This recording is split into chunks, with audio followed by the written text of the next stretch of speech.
এনসিপির তিনটে অপরাধ। নাম্বার 1, সে জুলাইকে কুক্ষিগত করেছে। ঠিক 71-এ মুক্তিযুদ্ধ যেভাবে আওয়ামী লীগ কুক্ষিগত করেছে, এনসিপি জুলাইকে কুক্ষিগত করেছে। মুক্তিযুদ্ধ করেছে সবাই, আবমর, কৃষক, শ্রমিক, জনতা, জনযুদ্ধ। আওয়ামী লীগ এসে বললো আমি যুদ্ধের মালিক, সাথে দিল্লি সংবিধান লিখে দিল দিল্লি, এখানে আর একটা বাকশাল কায়েম করে এটা আওয়ামী লীগের গঠনতন্ত্র তারা বানাই ফেললো। জুলাইকে কুক্ষিগত তারা করেছে। এই জুলাইকে কুক্ষিগত করার কারণে তারা দ্বিতীয় যে কাজটা করেছে, অনেকেই তারা দুর্নীতিগ্রস্ত হয়েছে। দেখেন আমাদের কলিজা ছিঁড়ে যায় এই কথাটা বলতে।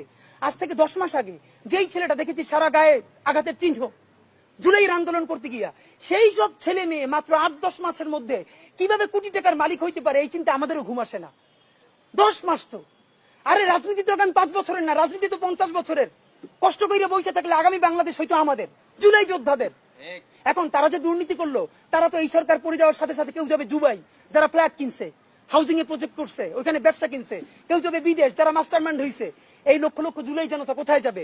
আমাদেরকে যে তোমরা এই জাহান্নামের মধ্যে ফেলাই দেবা, এর দায় কিন্তু ইতিহাসের কাছে দিতে হবে, আল্লাহর কাছে দিতে হবে। নাম্বার 2, আপনাদেরকে বলতে চাই, এই ঐক্য প্রথমত বিনষ্ট করেছে এনসিপি।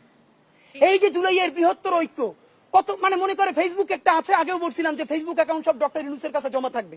মন চাইলে এই পোস্ট দেয়, আধা ঘন্টা পর ডিলিট দেয়, এরপর 3 ঘন্টা পরে হিসাবে দুঃখ প্রকাশ করে। ভাই এটা কি বাচ্চা কাচ্চাদের ওই হান্ডি পাতিল খেলা, যে ঠিক আছে খেলবো না, হারেই ফেরত দাও, একটু পরে এসে আবার ঠিক আছে খেলা শুরু করি? বাবা, তুমি যদি ইমোশনাল হও, তোমার যদি কবি সাহিত্যিক আর্টিস্টিক সেন্সটা বেশি থাকে, তুমি যদি অভিমানী বালক হও, তাহলে তুমি নাটক করবা, সিনেমা করবা, থিয়েটার করবা, আর্ট কালচার করবা। তোমার উপদেষ্টা হওয়ার মতো সিরিয়াস দায়িত্ব কে নিতে বলছে? আমরা যখন এটা সমালোচনা করলাম, তাদের ভাই বন্ধুরা আমাদেরকে কিয়ামত করে সমালোচনা করলো।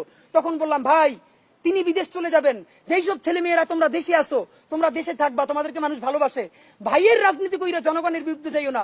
জনগণের বিপক্ষে গিয়ে ভাইয়ের রাজনীতি করলা, এখন তোমার ভাই তো তওবা করছে, তোমরা তওবা করবা কার কাছে? এই জন্য ইনসাফের উপরে থাকেন, নিজের বিবেকের উপরে থাকেন, বিবেক কোনোদিন বর্গা দিয়েন না। এবং সর্বশেষ, এই যে নিজেদের ক্ষমতাকে কুক্ষিগত করার জন্য বৈষম্য বিরোধী ছাত্র আন্দোলন, সারা বাংলাদেশের যে ফোর্স ছিল সেটাকে নাই করে দেওয়া হলো। এই যে আপনার আজকে এনসিপি, তারা যদি বৈষম্য বিরোধী ছাত্র আন্দোলনটাকে আরো 6 মাসও টিকেই রাখতো, এই বৈশার পক্ষে দাঁড়াই আমরা আওয়ামী লীগ নিষিদ্ধ করতে পারতাম, জুলাইয়ের ঘোষণাপত্র দিতে পারতাম। কারণ এখানে ছাত্র দল ছিল, শিবির ছিল, সবাই মিলে ছিল। তো নিজের ক্ষমতাকে কুক্ষিগত করার জন্য কি করলা? কতক্ষণ শাহবাগের পক্ষে গেলা, বিপক্ষে গেলা, জামাত, হেফাজত, ইসলামপন্থীদের গাইলেইলা, আবার সরি বললা।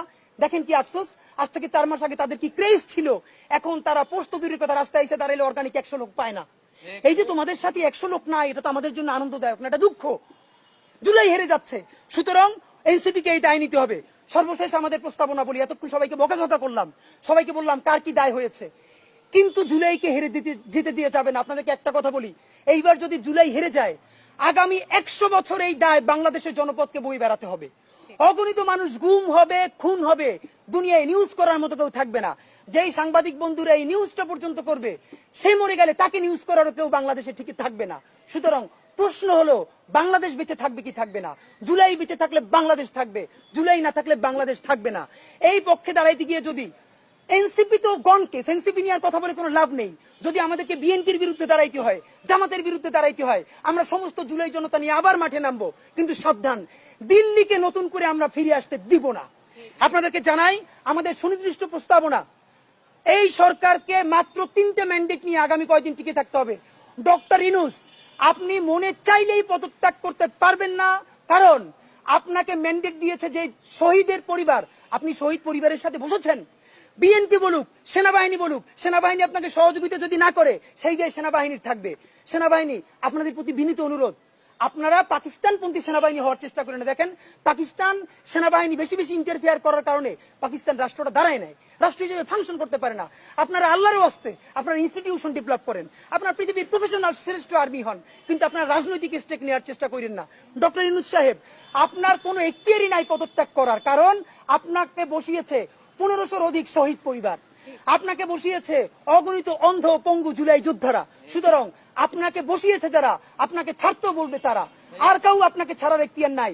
বাংলাদেশে শুধু আপনাকে গার্ডিয়ান মেনে আমরা এই পর্যন্ত রাজপথে পড়ে আছি।